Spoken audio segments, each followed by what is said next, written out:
Capítulo 7. Da volta do espírito à vida corporal.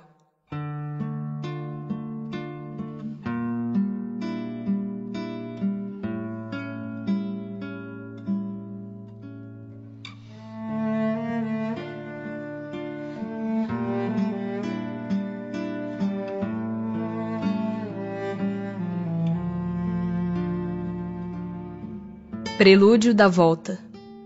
Sabem os espíritos em que época reencarnarão? Pressentem-na, como sucede ao cego que se aproxima do fogo. Sabem que tem de retomar um corpo, como sabeis que tendes de morrer um dia, mas ignoram quando isso se dará. Então, a reencarnação é uma necessidade da vida espírita, como a morte o é da vida corporal? Certamente, assim é. Todos os espíritos se preocupam com a sua reencarnação? Muitos há que em tal coisa não pensam, que nem sequer a compreendem. Depende de estarem mais ou menos adiantados. Para alguns, a incerteza em que se acham do futuro que os aguarda constitui punição. Pode o espírito apressar ou retardar o momento da sua reencarnação? Pode apressá-lo, atraindo-o por um desejo ardente.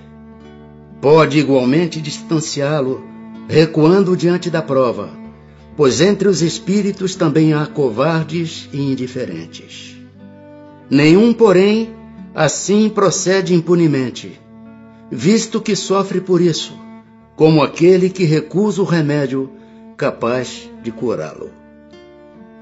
Se considerasse bastante feliz, numa condição mediana entre os espíritos errantes, e por consequência não ambicionasse elevar-se, poderia um espírito prolongar indefinidamente esse estado? Indefinidamente não. Cedo ou tarde o espírito sente a necessidade de progredir. Todos têm que se elevar. Esse é o destino de todos. Há predestinação na união da alma com tal ou tal corpo? Ou só à última hora é feita a escolha do corpo que ela tomará? O espírito é sempre de antemão designado. Tendo escolhido a prova que queira submeter-se, pede para encarnar. Ora, Deus que tudo sabe e vê, já antecipadamente sabia e vira que tal espírito se uniria a tal corpo. Cabe ao espírito a escolha do corpo em que encarne, ou somente a do gênero de vida que lhe sirva de prova? Pode também escolher o corpo, porquanto as imperfeições que este apresente ainda serão para o espírito provas que lhe auxiliarão o progresso, se vencer os obstáculos que lhe oponha. Nem sempre, porém, lhe é permitida a escolha do seu invólucro corpóreo, mas simplesmente a faculdade de pedir que seja tal ou qual. Poderia o espírito recusar, à última hora, tomar o corpo por ele escolhido? Se recusasse, sofreria muito mais do que aquele que não tentasse prova alguma. Poderia dar-se não haver espírito que aceitasse encarnar numa criança que houvesse de nascer? Deus a isso proveria. Quando uma criança tem que nascer vital, está predestinada sempre a ter uma alma.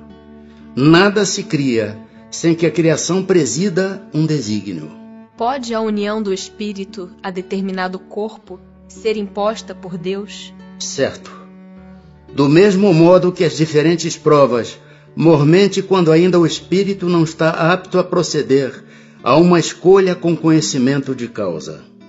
Por expiação, pode o espírito ser constrangido a se unir ao corpo de determinada criança que, pelo seu nascimento e pela posição que venha a ocupar no mundo, se lhe torne instrumento de castigo. Se acontecesse que muitos espíritos se apresentassem para tomar determinado corpo destinado a nascer, que é o que decidiria sobre a qual deles pertenceria o corpo? Muitos podem pedi-lo, mas em tal caso, Deus é quem julga qual o mais capaz de desempenhar a missão a que a criança se destina. Porém, como já eu disse, o espírito é designado, antes que soe o instante em que haja de unir-se ao corpo. No momento de encarnar, o espírito sofre perturbação semelhante à que experimenta ao desencarnar? Muito maior e, sobretudo, mais longa. Pela morte, o espírito sai da escravidão. Pelo nascimento, entra para ela. É solene para o espírito o instante da sua encarnação? Pratica ele esse ato considerando-o grande e importante? Procede como o viajante que embarca para uma travessia perigosa e que não sabe se encontrará ou não a morte nas ondas que se decide a afrontar. Na incerteza em que se vê quanto às eventualidades do seu triunfo nas provas que vai suportar na vida, tem o espírito uma causa de ansiedade antes da sua encarnação? De ansiedade bem grande, pois que as provas da sua existência o retardarão ou farão avançar conforme as suporte. No momento de reencarnar, o espírito se acha acompanhado de outros espíritos, seus amigos, que vêm assistir a sua partida do mundo incorpóreo, como vem recebê-lo quando para lá volta? Depende da esfera a que pertença. Se já está nas esferas em que reina a afeição, os espíritos que lhe querem o acompanham até o último momento, animam e mesmo lhe seguem muitas vezes os passos pela vida em fora. Os que vemos em sonho, que nos testemunham afeto e que se nos apresentam com desconhecidos semblantes, são alguma vez os espíritos amigos que nos seguem os passos na vida? Muito frequentemente são eles que vos vêm visitar, como ides visitar um encarcerado.